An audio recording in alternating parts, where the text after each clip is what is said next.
Channel, if you're new here, I take the esoteric language that is being presented to us, and then I transmute it through astrotheology and using the sky through sidereal astrology and teaching people how to read esoteric language so that they're knowing what they're looking at and starting to see that this realm is an illusion and that we need to see it as a movie to the point where we see that it's entertaining, okay? Because we have to learn to understand that this is all about transmuting this negative energy that's coming at us through the media and everything, and just rejecting it or transmuting it and starting to understand the language that they're talking.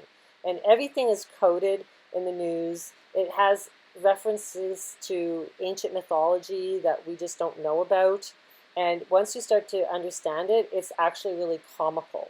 And this all came up this week with the Coca-Cola. And I want to show you how funny and how entertaining and how this all transmutes to our own ascension. I'm trying to get the Jesus birth chart video out to you, but this came up because I was sitting in my dentist chair getting a dental cleaning. They had Elvis music playing, and the dental hygienist started talking about how your enamel can rot, and we were talking about Coca-Cola and how that it can really burn through metal or rusty metal. And then I come home and I happened to look on YouTube, and Russell Brand was doing a video on this athlete who had snubbed Coca-Cola and how Coca-Cola lost, I think, $4 billion because of his snub. And he really just said, you know, drink water. He just pushed the cocoa out of the way and then said, drink water. Now, the reason, this is how my intuition works. When things like this happen, like all in a little short period of time, and I had been wondering about Elvis's Coca-Cola on his last performance and the relevance of that. And I also mentioned in my last video, the inventor of Coca-Cola also died on August 16th, the same as Aretha Franklin and Babe Ruth and Elvis Presley. So I knew that there was a spiritual connection to Coca-Cola, and it never came to my attention before that I needed to really dig into finding a spiritual connection. So that's what I started to do, and you won't believe how this is all tying into the tree of life. It's absolutely amazing. And it was just like a wake-up call for me that I really needed to dig on this. So I put this together, and I hope you enjoy it. And you can understand what Coke really means in the spiritual realm. In April, Trump was calling for everyone to boycott Coca-Cola. In this article, of course, they're making fun of him, like they always do, about his red button that he has installed in the Oval Office in the Resolute Desk when he was the president, where he could summon a butler with an ice-cold bottle of Diet Coke on a silver tray. Diet Coke is so sacred to Trump that there's even a special procedure for staff to follow when serving it. The bottle must be opened in Trump's presence with a long neck bottle opener, which the butler must hold by the lower third of the handle. The Diet Coke bottle, which must also be held by its lower third, is then poured into a glass and placed in Trump's right hand side. So in case that is too difficult for any of the staff serving the ex-president to follow, there is a helpful guide with a list with at least 4 photo illustrations so that they know what to do. But on Saturday it appeared that his love affair had ended. Trump called for the boycott of Coca-Cola products. So here's the little red button that he presses for his Coke. This is how he brings attention to something, okay? It's all done in, kind of humor. But, people think it's serious, right? So CNN got the Trump-Cohen tape. The best part is, in the middle, Trump yells out to his secretary, "Get me a Coke, please." It's hilarious. It's similar to the Fiji girl water, right? When he was talking about Fiji water and he had the water. So he's had this relationship with Coke all through his whole career. And he's showing, that he's drinking it there, and then he's got it always on his desk. And then an article says he drinks 12 cans a day. What's it doing to his body? And the fact that Elvis had it everywhere on his last performance, it was all over his piano, and then his helper there, Joe Esposito, he was like, holding a glass of it as well, and it was like so visual for me. I was like, oh no, there's something going on with this Coke, and it's just so weird that the inventor dies on the same, had died on August 16th as well as Elvis had, right? So, and Elvis was used in these commercials for Coca-Cola. I'm not sure what his hand signature is up on his nose there. If any of you guys know what that means, let me know. Okay, so now I added the inventor of Coca-Cola, John Pemberton. He died on August 16th, 1888. Okay, so this is like 8 years after the gates of hell were made. Now, also, Babe Ruth advertised Coca-Cola. Elvis Presley advertised Coca-Cola. Now, Aretha Franklin did tons of jingles for Coca-Cola. And then so did Beyonce. She's advertised Coca-Cola and Pepsi. Michael Jackson, it was Pepsi as well. Now, Pemberton was in the military, the Confederate State Army, and he got addicted to morphine because of a injury or something. And he started making this tonic to help him get off the morphine. And it had cocaine in it, originally, Coca-Cola. He ended up selling his rights, 2/3 of his rights, but he kept the name. And the name stayed with his son. And there's a whole history all about that, and how the next Chandler, who ended up taking Coke and turning it into this multi-billion-dollar industry, and wanted the name desperately, okay?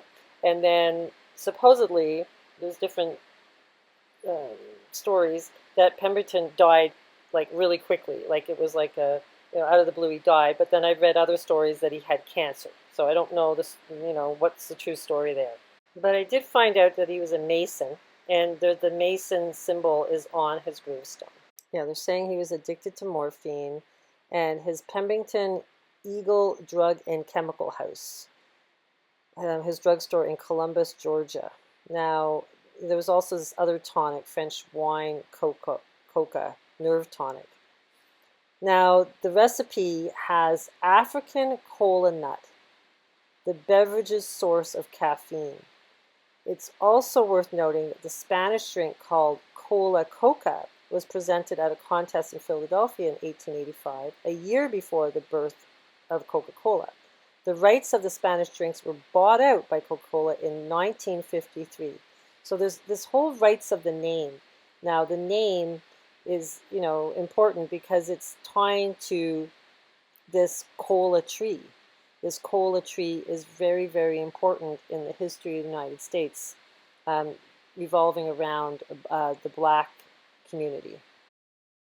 So as a Greg Chandler, now he was the one that bought out Pemberton, and he didn't get all of it, right? He didn't get the name, and I think it was 2/3 of of the company's shares that he got, and he split it with other people. Now, he ended up becoming the 41st mayor of Atlanta, Georgia. So he was a well-renowned chemist, and, he was a politician as well. So Pemberton was a Mason, but Chandler lived on Leon, which is Lion Avenue, in Druid Hills. Okay, so this is like crazy for me. It's like, how is this synchronicity, tying into the lion and the druid, and we've got Freemasonry, all tying into Coca-Cola. There's even a Chandler building in New York City, right in Times Square, because we know everything's about time. But this picture that they show, they got McDonald's, the golden arches out front, and you got Mary Poppins who's floating up, right? Chandler helped his brother, who had a Chandler School of Theology. So he was relating religion with science. So it's like they were, practicing the esoteric.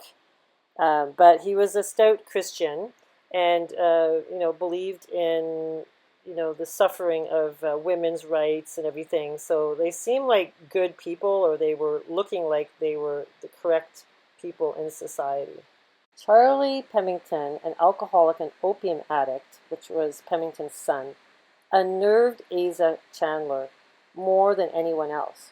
Chandler is said to have quickly maneuvered to purchase the exclusive rights to name Coca-Cola from Pemington's son, and Charlie immediately after he learned of Dr. Pemington's death.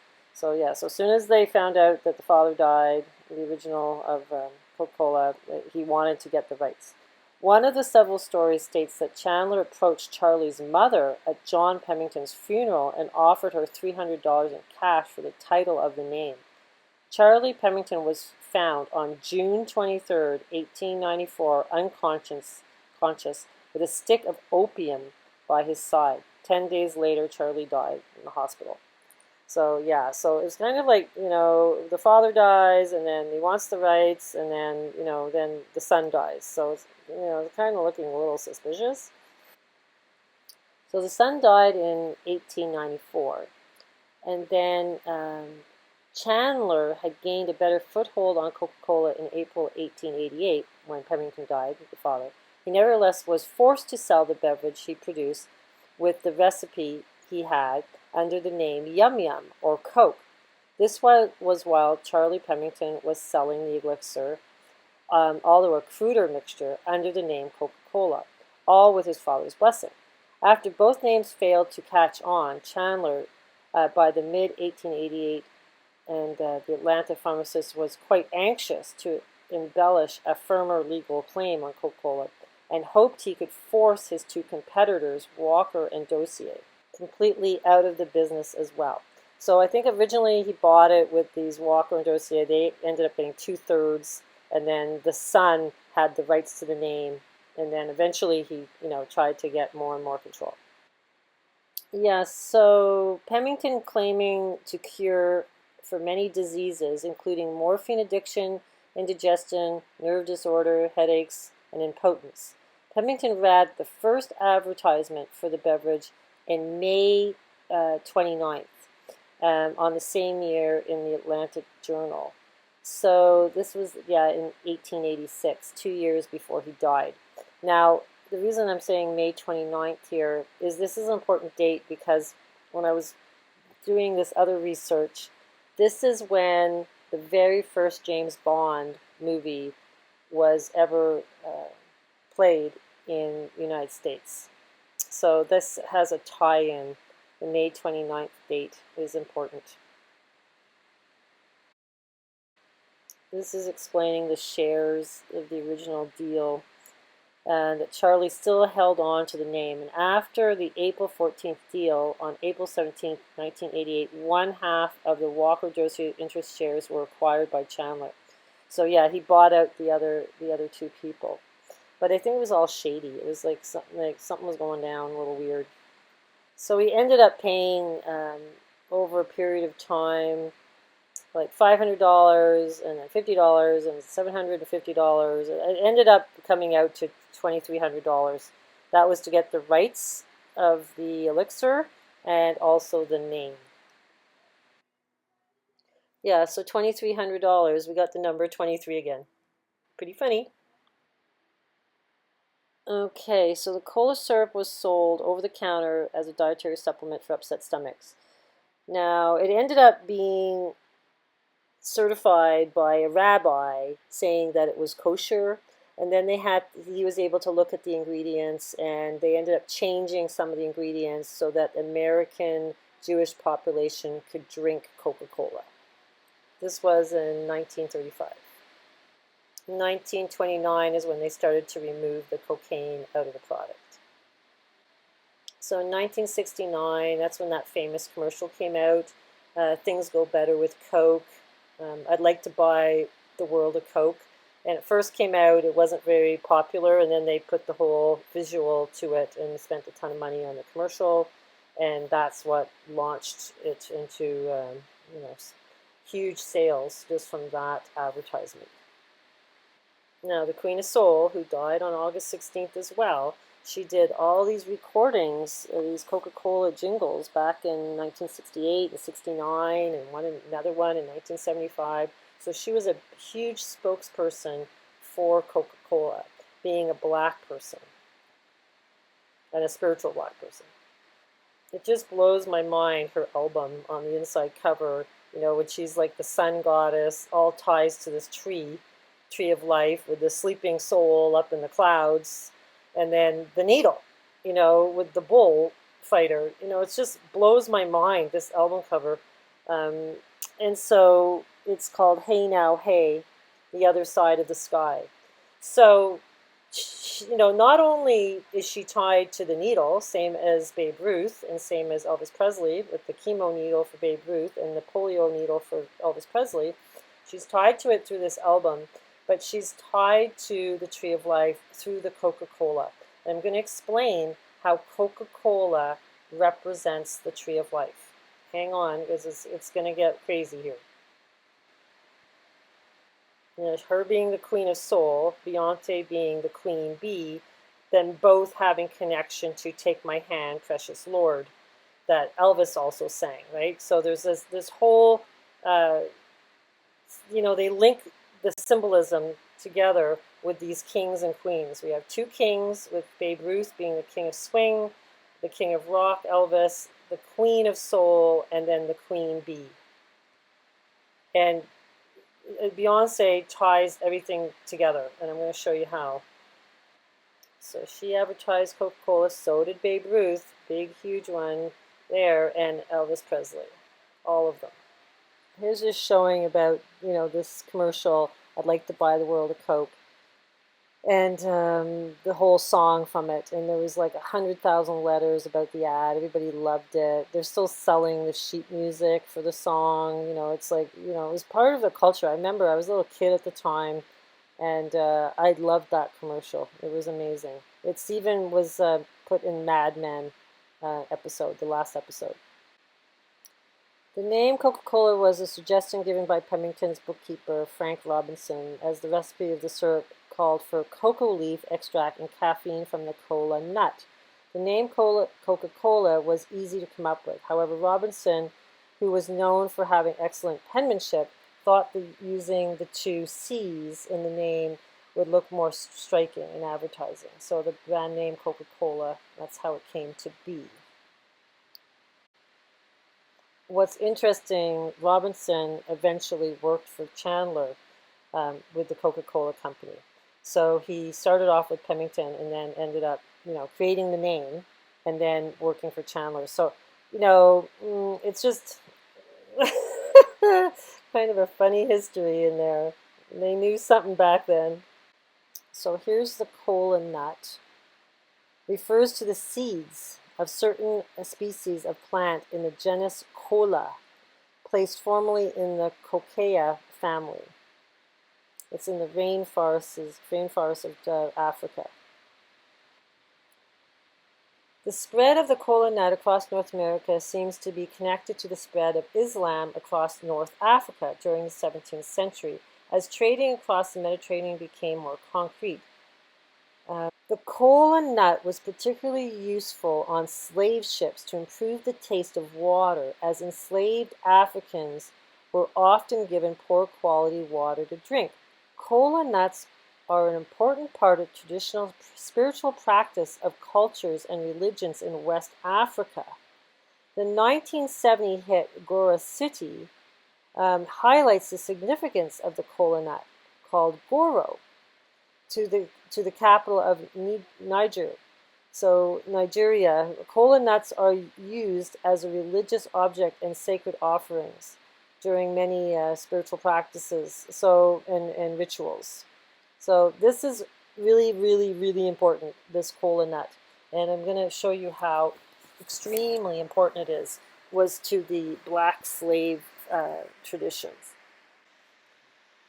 Used in cultural traditions of the Igbo people, the presentation of cola nuts to guests or in their traditional gatherings shows goodwill. The cola nut ceremony is briefly described in Chinua Achebe's 1958 novel, Things Fall Apart. The eating of cola nuts is referred to at least a further 10 times in the novel, showing the significance of the cola nut in pre-colonial 1890s Igbo culture in Nigeria. One of these sayings on the cola nut in Things Fall Apart is, He who brings cola brings life. It is also featured prominently in Chris Albini's 2004 novel Graceland. The cola nut is also mentioned in the color purple. These are iconic, right? Graceland, that ties to Elvis again. It's nuts. I wonder if the expression "it's nuts" comes from this nut. Oh my god. It's the cola nuts. The cola nut is mentioned in the Block Party song "Where Is Home?" Yeah, we're trying to find it. The lyric setting at a post-funeral scene for the murder of a black boy in London reads, "After the funeral, breaking cola nuts, we sit in the reminisce about the past." Yeah, because it all ties into your memory on the Tree of Life. And the At the Drive-In song, Infilad, it's in that song as well. And half of a yellow sun is in the novel. It's mentioned. So, you know, we've got the sun, which is what Elvis was wearing, the Aztec sun. We've got Graceland. We've got the color purple, which is ascension. You know, it just, you know, where is home? You know, they all know. This is what I'm saying. This is just symbolism that they're showing us, but they know what it all means. So leading to the slave traders here, they understood the ethnic groups, and the Igbo were dispersed in colonies such as Jamaica, Cuba, Saint Dominic, and Barbados. And the elements of the Igbo culture can still be found in these places. For example, in Jamaica, they're still using the Igbo word Inyu, meaning you. So, and the red Igbo describes a black person with fair yellowish skin. So they're still using it. So that this Igbo culture, this cola nut was really, really, really sacred for them. In Igbo land, the kola nut means so much. The belief is that the kola tree was the first tree on earth and its fruits the first. Our peoples believe that the kola is life and symbolizes peace, which is why an Ingo man would welcome his visitor with kola nuts. It's their tree of life. Whenever you have an Igbo nut, keep it secret, and it will start working secrets for you. If you want to pray, I will bring a kola nut, and call all the ancestral spirits. So it's like they're connecting to their ancestral spirit, which is what the Tree of Life is, right? But they believe in this nut, you know, because this nut is super, super sacred to them. It should be noted that in Igbo land, a woman does not break a kola nut, and a woman also does not take kola nut from the plate. A male, no matter the age, takes it and then hands it over to her.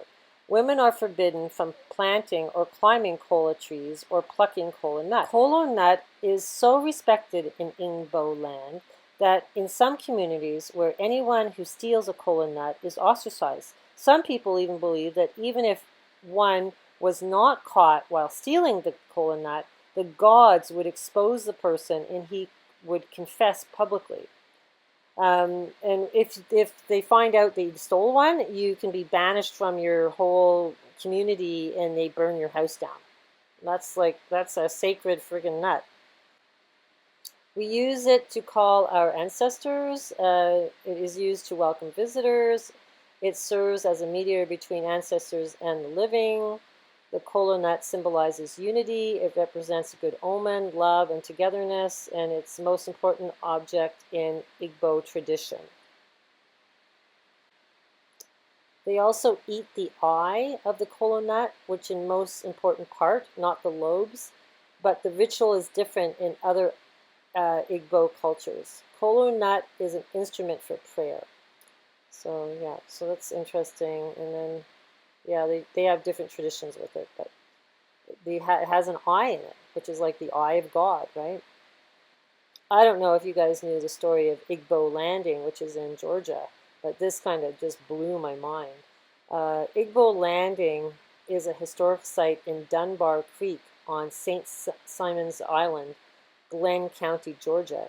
It was the setting of a mass suicide in 1803 by captive Igbo people who had taken control of a slave ship and refused to submit to slavery in the United States.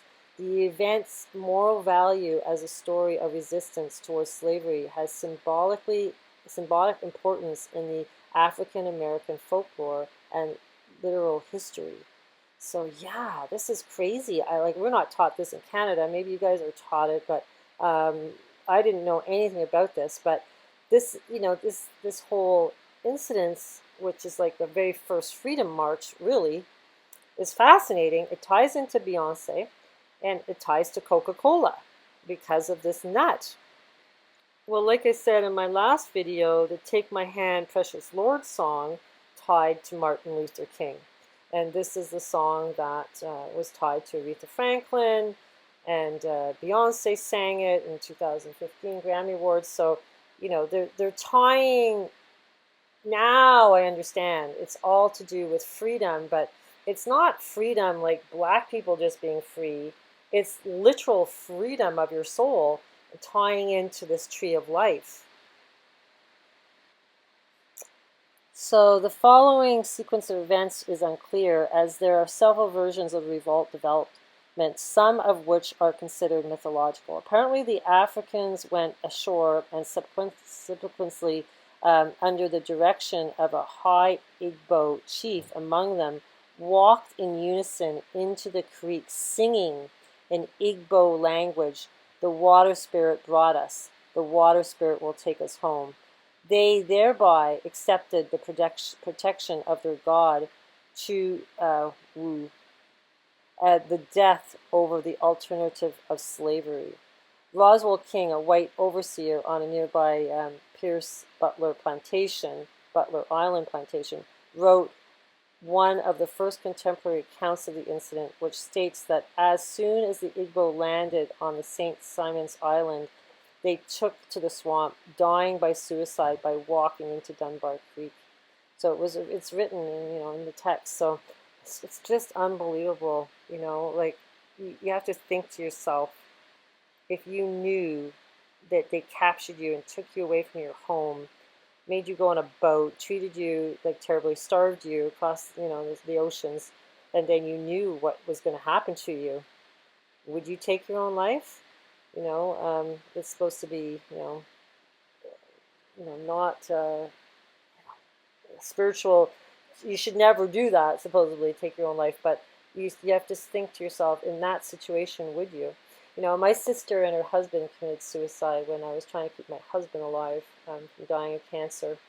And I'm always fascinated with that concept that, you're going to be freed if you take your own life. But honestly, I don't think you are. I think you just come back to relearn the whole thing all over again, and probably a little bit more traumatic life, the following life.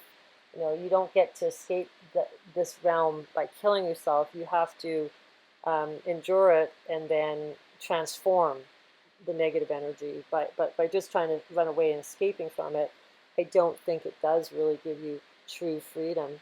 But interesting that this event happened in the United States. So tragic. You think being there, watching that event, like, whoa, that's just, it's heartbreaking. So they're saying this is literally the very first Freedom March in the history of the America. Although for more than 2 centuries, most authorities considered the accounts to be, mythological. The site was included in the Historic Resources in 2009 count survey. The site bears no official historic marker. A sewage disposal plant was built beside the historical site in 1940, despite local opposition from African Americans.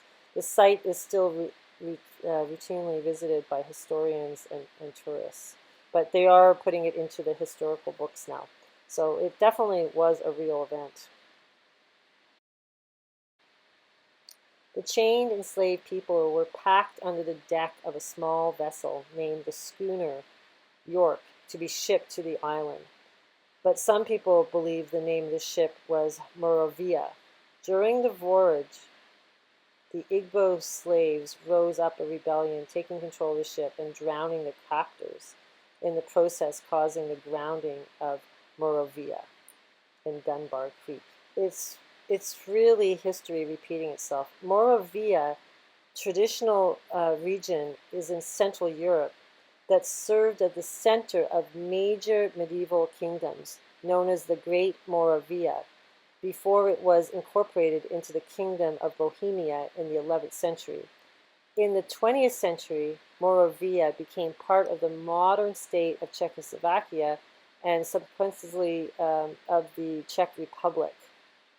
The region is bound by Bohemia on the west and northwest. But it's interesting because it ties into the Celtic. So Moravia was inhabited from the 4th century BC by Celtic and Germanic tribes. So there's this whole thing with these Germanic tribes, like, because they call them Germanic, but it was, I think they ended up calling the region Germanic because of the Roman military officer. His name was Germanic or Germanica or whatever, and then they ended up calling the region after him. But the tribes were not, that's not what they called themselves. But they fought against the Roman Empire. And it was horrific. It was one of the biggest battles in Europe. And I've done all the research on that. And, they chopped the bodies up of these tribespeople and just had piles of arms, of people's arms. And, yeah, it was just crazy, what went on back then. But there's a town in Nigeria called Moravia, but they don't mention that it's this name coming from Czechoslovakia. They say it's named after Monroe, the President Monroe of the United States, which I don't think so.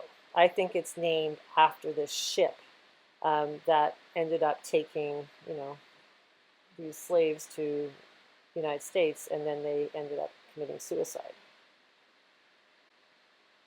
So here, this is how I found out that Beyonce's tied into this.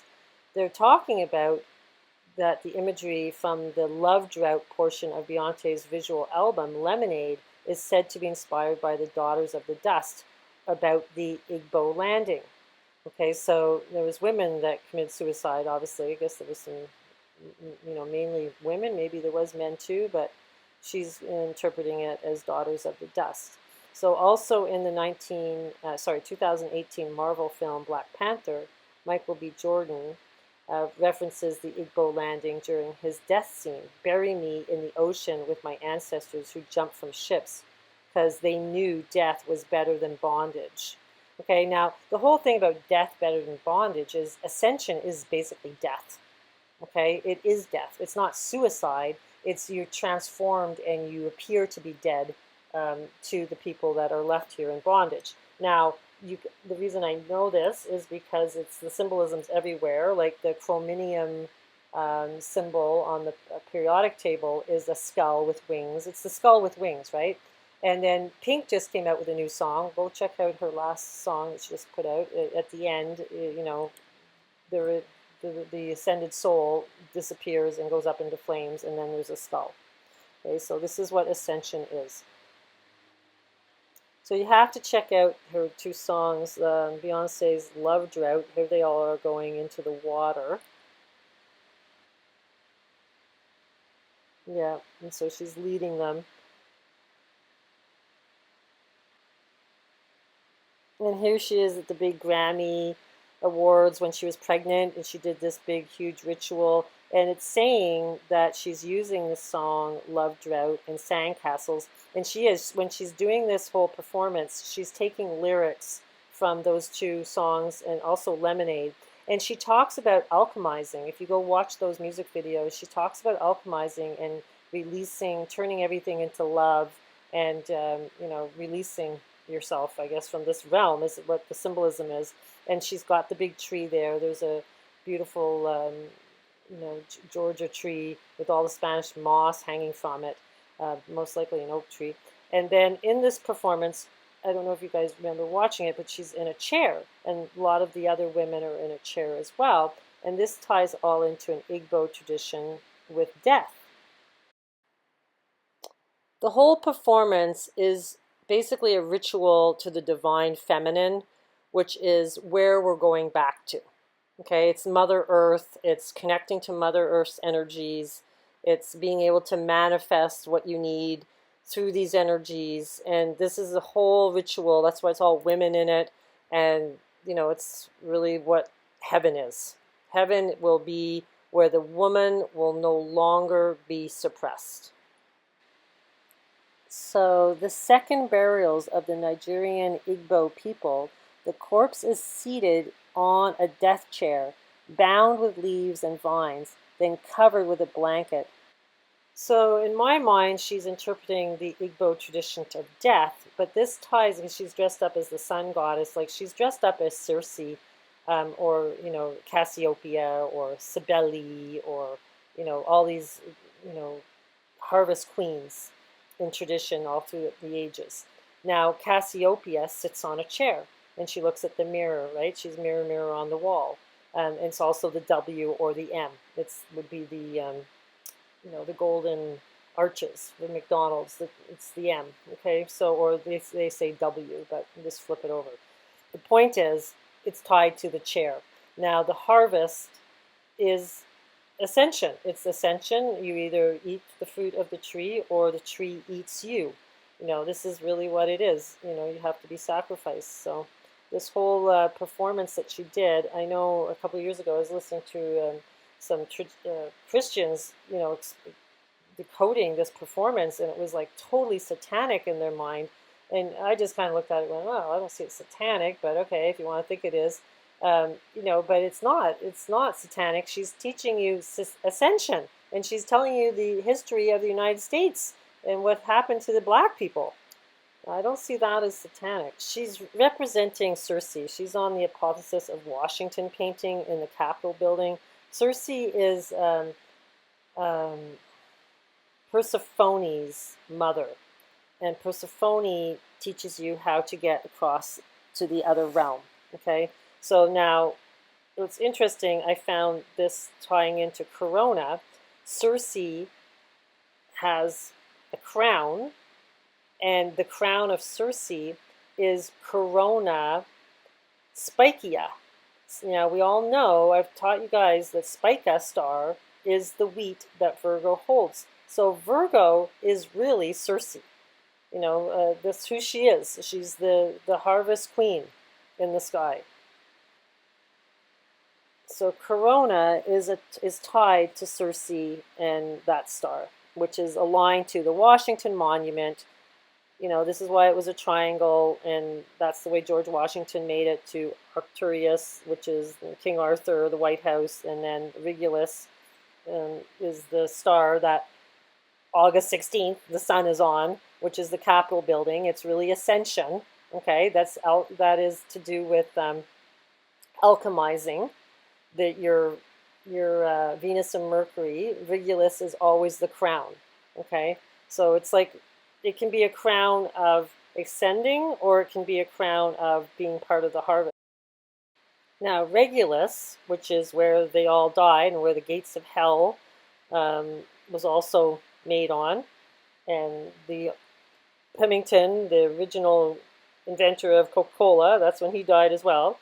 That is on the shoulder of Leo. It's to do with the lion, right? And that is the fixed star that the Sphinx aligns to.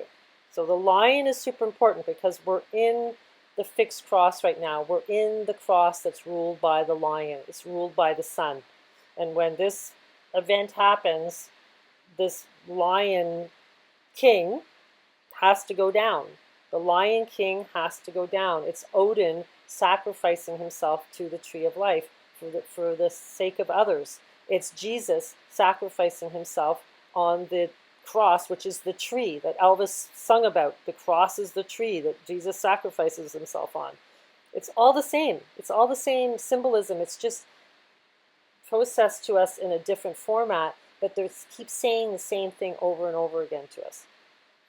It can be a crown of ascending, or it can be a crown of being part of the harvest. Now, I found this today, which is it's Corona spicia, would be the harvest. Now, Corona borealis, which ties to the North Pole and the aurora borealis, I believe, is ascension. Okay, now there's also Corona australis, which is the laurel reef, which is kind of ties to this, the spica. It's all to do with leaves on your head and everything, and that's the UN symbol, is the laurel reef. This is to do with being harvested. So among the Roman crowns were in like manner wore by the priests and the victims, as well as by bystanders when officiating at a sacrifice. It does not appear to have been confined to any other material, but was sometimes made of olive, sometimes of gold, sometimes of ears of corn, and the term Corona spicia, which kind was the most ancient one amongst the Romans. So yeah, the Romans are not the good guys, okay? I'm telling you, like if you could start learning about history about the Roman Empire, they were brutal and nasty, and they didn't like tribes people. They liked to kill them, okay? And was anyhow, it's all devotion to Cersei. At one point, Coca-Cola wasn't big sales with black people, so I sometimes wonder whether, like psychologically, they knew that their that their sacred, nut was in that drink, so they were drinking more Pepsi. Now, Beyonce also did a halftime show advertising Pepsi, and if you notice the date again, we got February 3rd, which is number 23, and then it was in 2013, which the one in gematria can always be pulled, and you have the number 23 again, or 1 times 23. So that's interesting that she's, putting that number out there. And this article was written on February 23rd, which is our Black Water Rabbit Year, 60th Jubilee, 2023. The number 23 is everywhere. So, I'm really thinking that the year 2023, it has to be that because it ties to DNA. And that's what they're referencing all the time with these numbers. It's to the DNA. 23. And me. So she did the Pepsi, and then she also did Coca-Cola. And this is funny. This was this article about Trump, right? And the black credit card created by Coca-Cola in 2018 allows holders to earn reward points and allow them to purchase any related swag in the company's store at a deep discount. So one of the benefits of this Coca-Cola credit card is personalized opera performances of such classics like Dear Coke, der Nibelungen. Okay, so this is a German opera, but they go Dear Coke, and I'm like, Dear Coke? What the heck is that, right? So I started looking into it, and then they make a joke about Barron's going to give Trump some money. It's just like, it's all comical, right? So anyhow, so I checked into this opera, and it's not called Dear Coke. It's called Dear Ring, der Nibelungen. And this all ties into, this opera all ties into Norse mythology and the Lord of the Rings, and Tolkien's show, okay, and the Hobbit and everything. It all ties into that. So the fact that they use Dear Coke, they're saying that the Coke is the ring. Like, that's not a misprint. That's a direct quote that's saying the Coke is a ring. And can you believe this? There's 2 different types of gold Coke rings. One is with the laurel wreath, and the other one is like the gateway, a doorway, and it has all these precious stones on top of it. So it's like 2 paths, and I kind of think that's why Trump, he's always worshipped Coke, because that's the tree of life, and he has to sacrifice. He has to drink from that well. He's going to sacrifice. I was explaining this to you before. That's why that whole Pomona well that he invested in outside of the Plaza Hotel, it all ties into this. He has to drink from that well, so he's going to sacrifice himself. Now, he also has this, he doesn't like now he's rejecting Coke, right? He's saying boycott it. It's because he's telling you that it's all to do with the tree of life, with the two paths. It's fascinating. It's all like coded. Like everything we're watching is coded to our ability to free ourselves. So here's the etymology of coke. It's a fuel residue, solid product from coal. Okay, so coke comes from coal being burnt, right? It's also the heart of an onion or the core of an apple, which would be like the hyperbola of the toroidal field, which is where ascension is. You have to be on the narrow middle path of that toroidal field. What else do they say here? They say it's the coal or the core or what's left in the pit after a fire. Okay, so the coke, we become the coke because we're going to disintegrate and be left because we're going to burn. We're going to become the phoenix. Okay, and you got to stick with me because Beyonce, she shows us this again. Okay, in one of her real life projects that she's committed money to. Okay, so I have to. It's just fascinating. I just find it mind-boggling. It just baffles my mind that we can start to see the illusion of this realm. It all goes back even to Wales because the Welsh were big coal miners, and the Cymry in Wales references the blackened ones.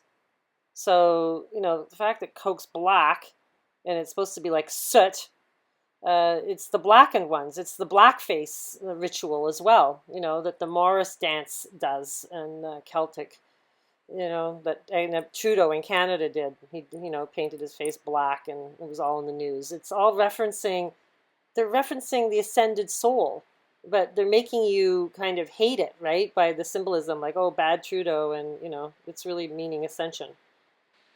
The whole opera is based on Norse mythology. The Nibelung dwarf, which is all tying into the Lord of the Rings, right? And the Hobbit and the dwarfs, and, they're searching for the ring. And it talks about it. It talks about it in here. It appears to have been the original inspiration for the ring. Okay, so it's all to do with Norse mythology. We really need to study, if you want to really understand all this, really go into Norse mythology. That's where all the breadcrumbs are.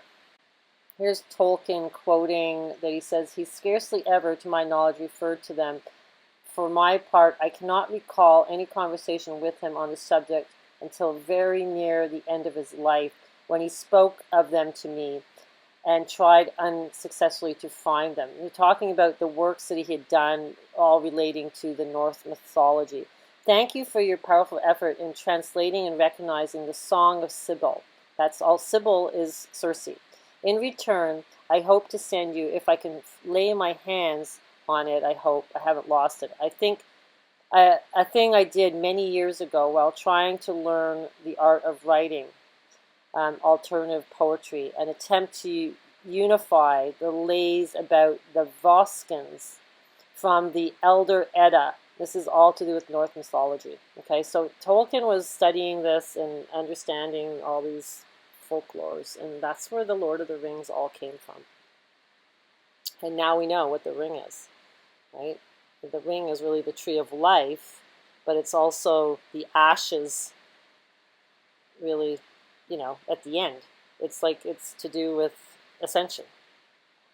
You disappear. And that's what, in the Lord of the Rings, every time they put the ring on, they disappear. So the Voluspa is a known poem from the Poetic Edda. This is what Tolkien was talking about. It tells the story of the creation of the world and its coming end, related to the audience by the vulva addressing Odin.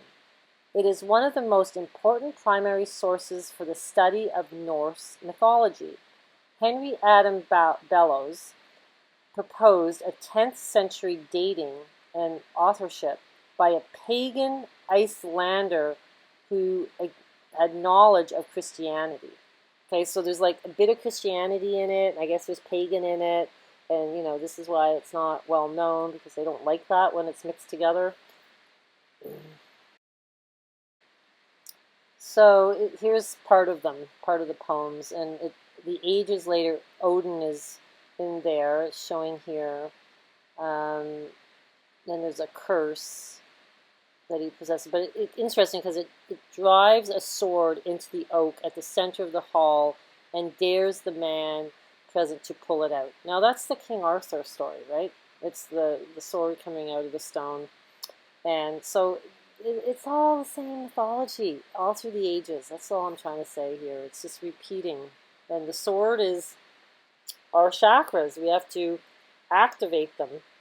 And that's all showing in Marie Presley's song that she did with Reverse Tattooed with Marilyn Manson. You know, the person had the sword on her back.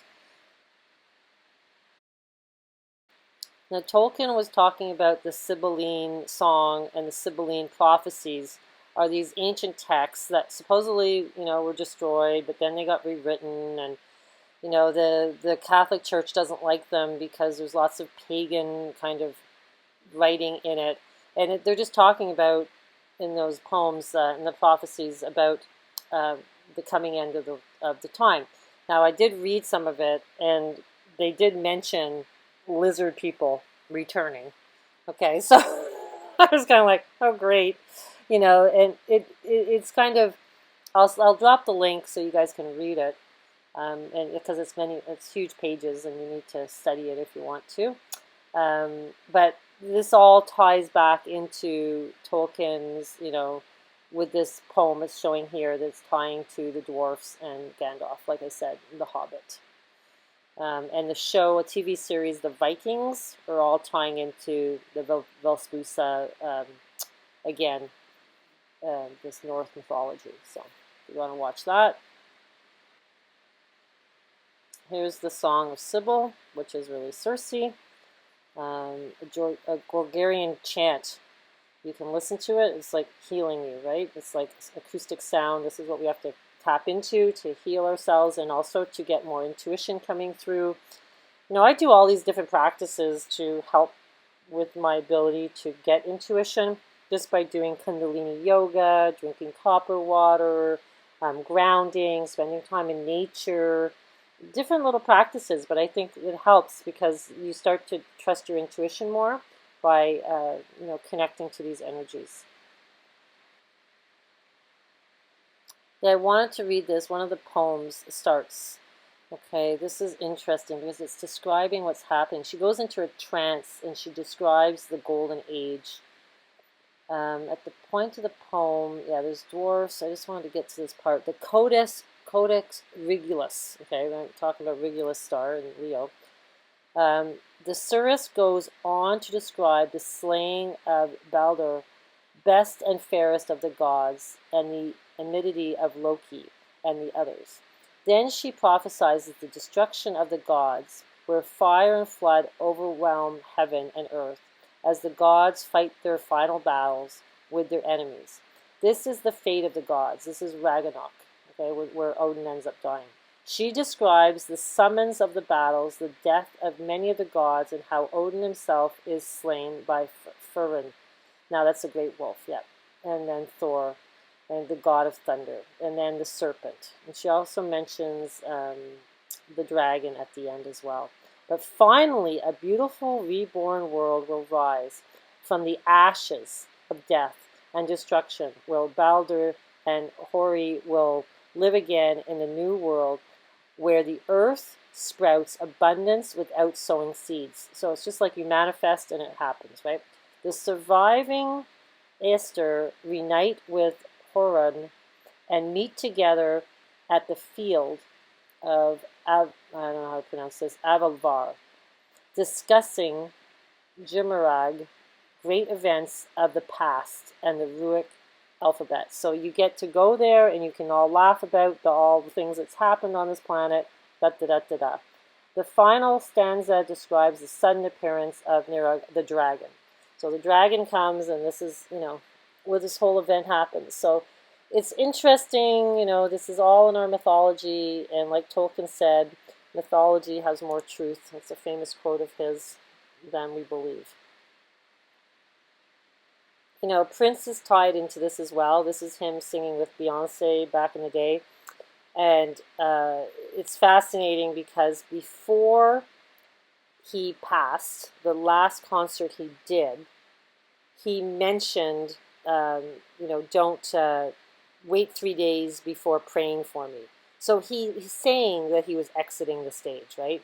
Because they're just playing a role. They're representing symbolism that needs to be put in our faces, and we need to get attached to it so that we either awaken to it, like to help us figure this out right now, or, you know, you don't pay any attention to it because you think it's all fantasy. So here's a Purple Rain picture with Prince, and he's got the monkey in the cup. We're the monkey, okay? We're the moon key. It's really, you know, we're just monkeys until we figure out who we really are. So the purple rain is like the coming of the freedom of the souls that have, you know, need to be freed because they couldn't do it through ascension. That's what I believe. It's a phosphorus rain. But check this out. What's the chances that you click on Beyonce's Wikipedia page and she's dressed up with the Lion King poster behind her head? Okay, so this is what I'm saying. Like, they can't make this stuff up. You know, you guys know I've been talking about this for a while, you know, the whole tree of life and everything. So it's all there, but it's all tied to Coca-Cola and, you know, this Igbo tribe and what the cola nut means. But the Lion King is Regulus. It's the crown. It's really what's going to bring the energies. The sun rules Leo, right? It's the only constellation that rules Leo.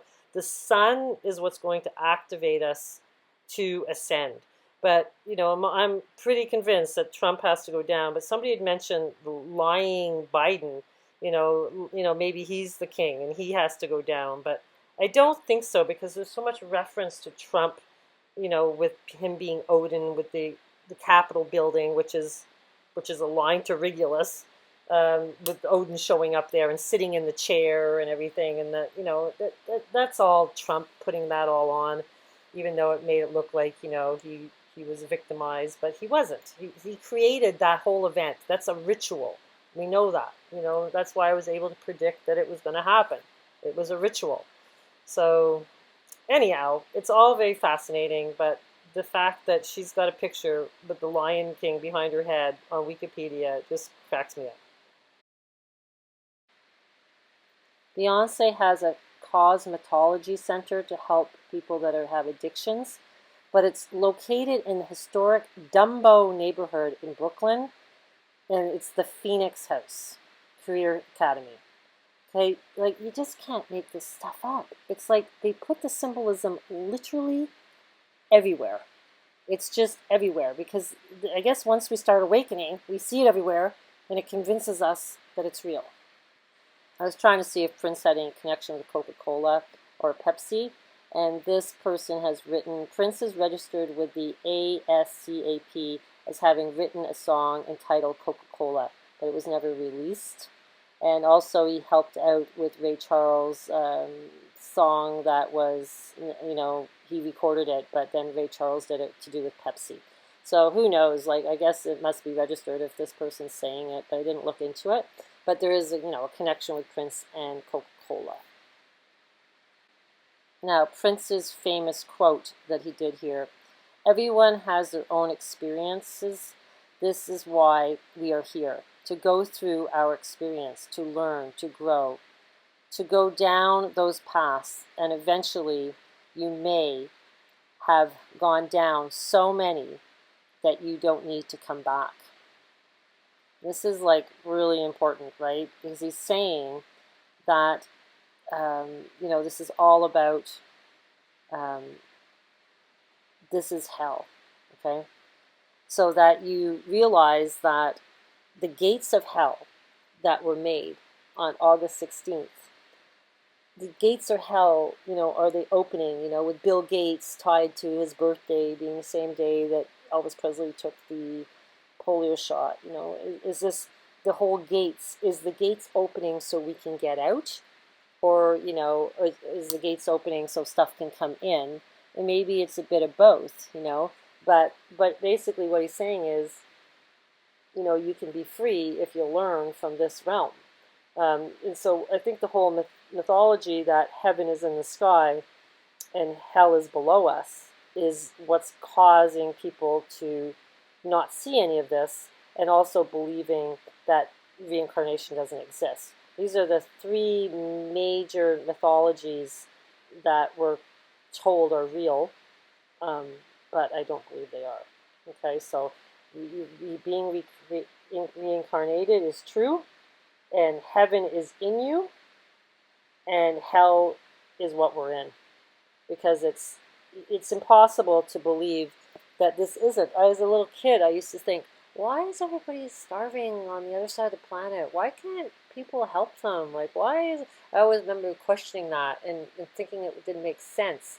It's not supposed to make sense, because this is a duality, polarity realm, and you've got to reject it in a certain way, or see it's all an illusion, and then just transform through it. So this is it. The prince is right. You know, you've got to learn from your mistakes, and then you don't get to come back. You don't have to come back as a pawn anymore in the chess game. Just think what a pawn is, right? You're part of the reflecting Lincoln pond. You're part of the nectar of the gods. You are the pond. You don't want to be the pond. You want to drink from the pond so that you become free. I want to thank everybody for sharing your insights with me, and also supporting me through taking readings. I really appreciate that. And it's fun. I love talking to you guys and doing the consultations. It's really great connecting. It feels like we're starting to become a community.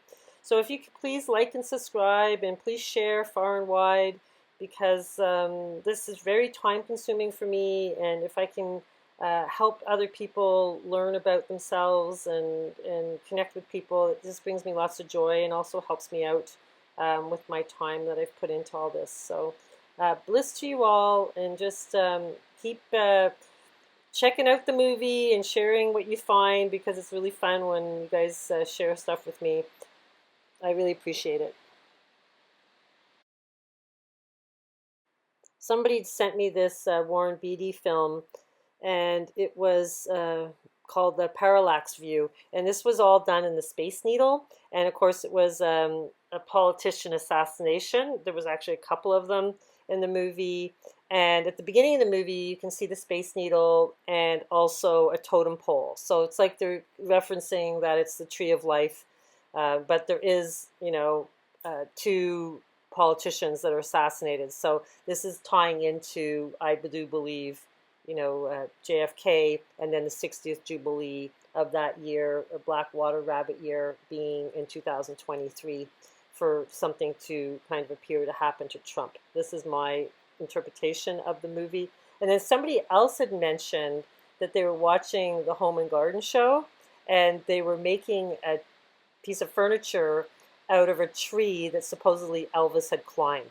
So there's like Elvis references all around, and you know, so you guys are going to start to see it more now that you know it. So just keep sending me stuff. It's really fun. Take care.